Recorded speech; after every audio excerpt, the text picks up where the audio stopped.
بسم اللہ الرحمن الرحیم۔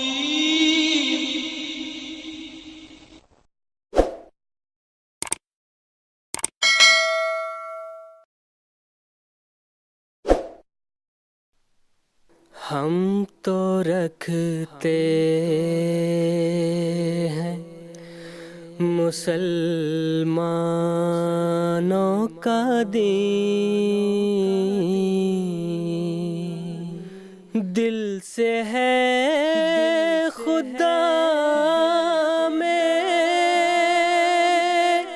ختم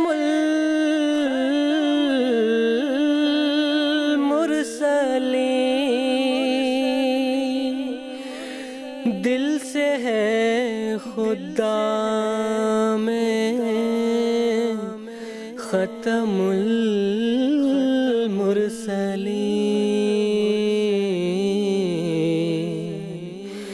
ختم المرسلین۔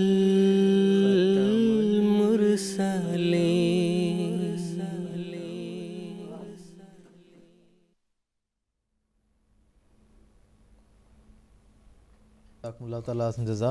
پروگرام کو آگے بڑھاتے ہیں اور محترم مولانا زین الدین صاحب حامد سے میرا یہ سوال ہے کہ حضرت اقدس مسیح موعود علیہ السلام ہندوستان کی سرزمین میں اللہ تعالیٰ نے آپ کو مبعوث کیا، تو آپ کے جو اول المخاطبین تھے وہ ہندو قوم تھی، تو ان سے ہمدردی کے حوالے سے آپ علیہ السلام نے کیا تعلیمات دی ہیں، اس بارے میں آپ سے تفصیل جاننا چاہوں گا۔ جیسا کہ ہم سب جانتے ہیں سیدنا حضرت اقدس محمد رسول اللہ صلی اللہ علیہ وسلم کو قرآن کریم نے رحمت للعالمین قرار دیا ہے، تمام دنیا کے لیے رحمت بنا کر آپ کو اللہ تعالیٰ نے مبعوث فرمایا ہے۔ اور اس زمانے میں حضرت اقدس مسیح علیہ السلام آن صلی اللہ علیہ وسلم کی بعثت ثانی کے طور پر مبعوث ہوئے ہیں، وہی تمام صفات اور آداب اور عادات اور سب کے سب حضرت اقدس رسول اللہ صلی اللہ علیہ وسلم میں پائے جاتے تھے، وہ سب کے سب حضرت اقدس مسیح علیہ السلام میں بھی پائے جاتے ہیں۔ دراصل آپ حضرت اقدس محمد مصطفیٰ صلی اللہ علیہ وسلم کے اخلاق فاضلہ کے مظہر اتم تھے، تو تبھی تو اللہ تعالیٰ نے آپ کو فرمایا الہاماً من فرق بینی و بین المصطفیٰ فما عرفنی وما رآ، جس نے میرے اور محمد رسول اللہ صلی اللہ علیہ وسلم کے درمیان فرق کرے گا گویا اس نے میرے مقام کو نہیں سمجھا اور مجھے نہیں پہچانا۔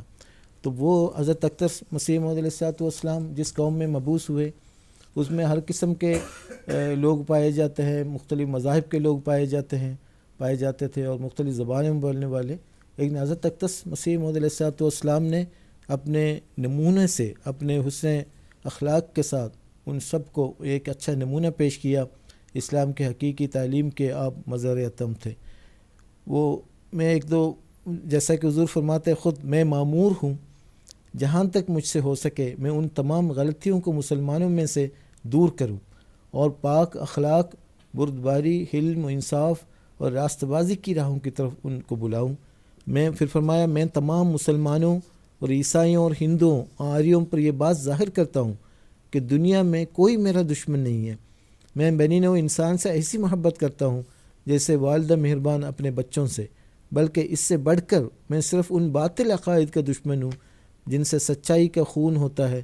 انسان کی ہمدردی میرا فرض ہے اور جھوٹ، شرک اور ظلم اور ہر ایک بد عملی اور ناانصافی اور بد اخلاق سے بیزاری میرا اصول ہے۔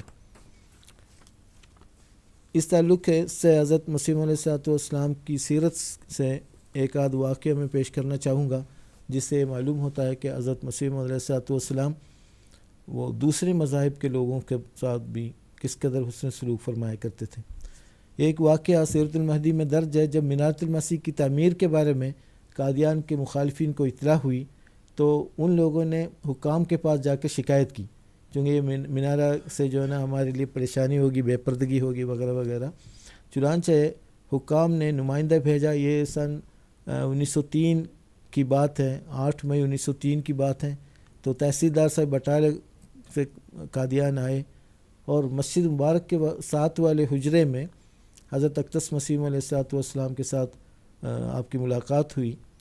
حضور علیہ السلام نے مینارۃ المسیح کی تعمیر کے اغراض و مقاصد بیان کیے، کس غرض کے لیے آپ یہ تعمیر کروا رہے ہیں، اور ساتھ ہی جو شکایت کرنے والے لوگ تھے، خاص طور پر بڈھا مل صاحب تھے، ان کی طرف اشارہ کرتے ہوئے حضور نے فرمایا دیکھیں ہم بچپن سے ایک دوسرے کو جانتے ہیں، ان سے پوچھیں کوئی ایسا موقع مجھے ملا ہو کہ میں ان کو کوئی فائدہ پہنچاؤں، میں نے نافائدہ پہنچایا ہو.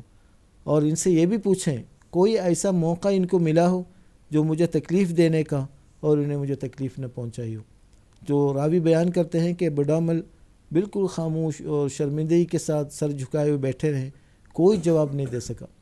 یہ واقعہ بظاہر ایک چھوٹا سا واقعہ نظر آتا ہے، لیکن اس سے یہ پتہ لگتا ہے کہ بچپن سے لے کر بڑی عمر تک جو حضرت اقدس مسیح علیہ الصلوۃ والسلام کے ارد گرد رہتے تھے، آپ سے فائدہ اٹھاتے تھے، آپ کی سیرت سے واقف تھے، وہ اس بات کی گواہی دے رہے حضرت اقدس مسیح علیہ السلام بلا امتیاز مذہب ملت ہر ایک کے ساتھ حسن سلوک فرمایا کرتے تھے.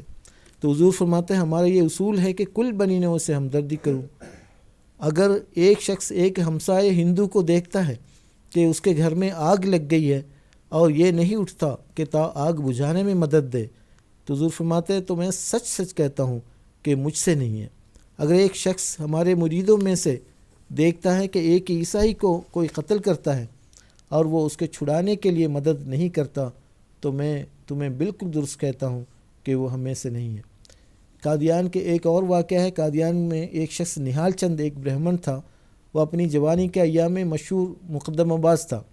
آخر عمر تک قریباً اس کی ایسی حالت رہی، اور حضرت اقدس مسیح علیہ الصلوۃ والسلام کے خاندان کے ساتھ عموماً بہت شرارتیں کیا کرتے تھے، اور سلسلے کے دشمنوں کے ساتھ بھی وہ ملا ہوا ہوتا تھا. آخری عمر میں بہت زیادہ تنگی ہوئی، مالی تنگی میں مبتلا ہوا، یہاں تک کہ روزمرہ کے اخراجات کے لیے بھی وہ پریشان تھے. تو ایک دفعہ حضرت اقدس مسیح علیہ الصلوۃ والسلام کی خدمت میں حاضر ہوا. حضور نے گزشتہ سالوں کی تمام باتیں فراموش کرتے ہوئے ان کی حوصلہ افزائی فرمائی اور ان کے ساری باتیں غور سے سنی، اور حضور نے نہ صرف ان کو تسلی دی بلکہ اس وقت 25 روپے بھی اس کو فوراً لا کر دے دی، اور فرمایا فی الحال اس سے کام چلاؤ، پھر جب ضرورت ہو تو مجھے اطلاع دے دینا. تو راوی بیان کرتے ہیں اس کے بعد ہر مہینہ 2 مہینے کے بعد نہال چند حضور کے پاس آتے، ضروری اخراجات کے لیے رقم لے کر جاتے. تو وہ حضرت اقدس مسیح علیہ الصلوۃ والسلام ایسے دشمنوں کے ساتھ بھی کس قدر ہمدردی اور مروت کے پیش آتے ہیں، حسن و سلوک فرماتے. ایک دفعہ ایک آریہ ملاومل نام مرض دق میں مبتلا ہو گیا اور آثار نا امیدی ظاہر ہو گئے. اس نے خواب میں دیکھا کہ ایک زہریلا سانپ اس کو کاٹ گیا ہے. وہ ایک دن اپنی زندگی سے نا امید ہو کر حضور کے پاس گیا، تو حضور نے ان کے حق میں دعا کی. تو الہام ہوا، قلنا یا نارو کونی بردم و سلام. چنانچہ اللہ تعالیٰ نے ان کو شفا دی اور وہ اچھا ہو گیا. تو اس قسم کے بہت سارے واقعات حضور صلی اللہ علیہ وسلم کی سیرت سے ہمیں ملتے ہیں. تو الغرض حضرت اقدس رسول اللہ صلی اللہ علیہ وسلم کی کامل مطابعت میں آپ بھی واقعی رحمت للعالمین بن کر آپ آئے تھے. آپ نے اپنوں کے لیے رحمت تھے بلکہ تمام کے تمام دشمنوں کے لیے بھی آپ دعا کرتے تھے. اور یہاں تک فرمایا تھا جب تک دشمن کے لیے بھی دعا نہیں کی جائے دل صاف نہیں ہوگا. آپ کی تمام زندگی کے مطالعے سے یہ پتہ لگتا ہے آپ کی سیرت، آپ کا کردار، آپ کا یہ سب یہی تھا کہ ہمدردی بنے نوع انسان، اور بنے نوع انسان سے ایسی محبت کرتے تھے جس طرح والدین مہربان اپنے بچوں سے یا اس سے بڑھ کر.